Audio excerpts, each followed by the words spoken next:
வணக்கம். ஆன்மா சுகமளிக்கட்டும், இன்புற்று இருக்கட்டும்.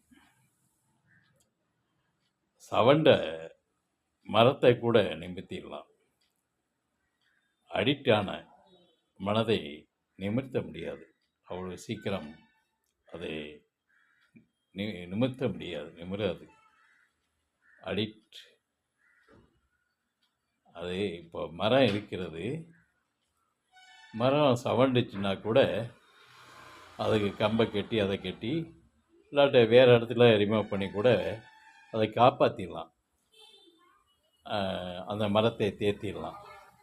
ஆனால் இந்த மனது இருக்குது பாருங்கள், மனது எதுலையாச்சும் ஒரு அடிக்ட் ஆயிடுச்சுன்னா எவ்வளவு அறிவுரை சொன்னாலும் அந்த மனதை ஏற்காது, அந்த அடிக்டான மனது. ஏன்னா நல்லதை கூட அலட்சியப்படுத்திடும், நல்ல அன்பை கூட அலட்சியப்படுத்திடும். அது ஒரு என்ன சொல்லலாம், அது ஒரு நிலை, எதையும் ஏற்காத நிலை இந்த அடிக்ட்டுங்கிறது. இந்த இப்போ சொல்லுவாங்க, தாயை கொண்டவனுக்கு ஊரில் பாதிம்பாங்க. அதே போல் நல்ல சிந்தனைகள் நம்ம விதைத்து கொண்டு இருந்தாலுமே அதை ஏற்றுக்கொள்வதற்கு அந்த சில மனது தயக்கமடைகிறது, தடுமாறுகிறது. காரணம், மற்றதில் அடிக்ட் ஆகி அதுதான் சொர்க்கம் என்று அதை சிந்திக்கிறது. அதனால் அது அப்படி மனதை நாம் பக்குவப்படுத்துவது மிக மிக கஷ்டம்.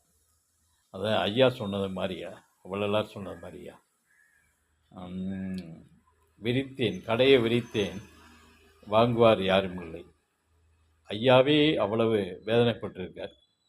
ஞானத்தோடு இருந்தேன், அந்த என்னுடைய அடியனுடைய ஞான நிலையை அதை உணர்த்துவதற்கு யாரும் வரவில்லை, அறிந்து கொள்ள யாரும் வரவில்லை, ஞானத்தை புகட்ட முடியவில்லை அப்படின்ட்டு ஐயாவே அதை வேதனைப்பட்டு சென்றிருக்கார். சில யூடியூப்பில் தேவையில்லாத நிலைகளாக நம்ம ஆன்மாக்கள் பார்க்குது, கலந்து சொல்கிறது. ஆனால் வாழ்க்கைக்குரிய நெறியில் இதுதான் வாழ்க்கை, இதுதான் ஞான நிலை, நான் இப்படி இருந்தால்தான் வாழ்க்கையினுடைய உண்மையான நிலையை அறிந்து நாம் கடந்து செல்ல முடியும் என்கிற சில கருத்துக்களை அந்த அடிக்டான ஆன்மா மனது ஏற்பதில்லை. அது நிறைய அடியன் சந்திச்சிருக்கிறேன்.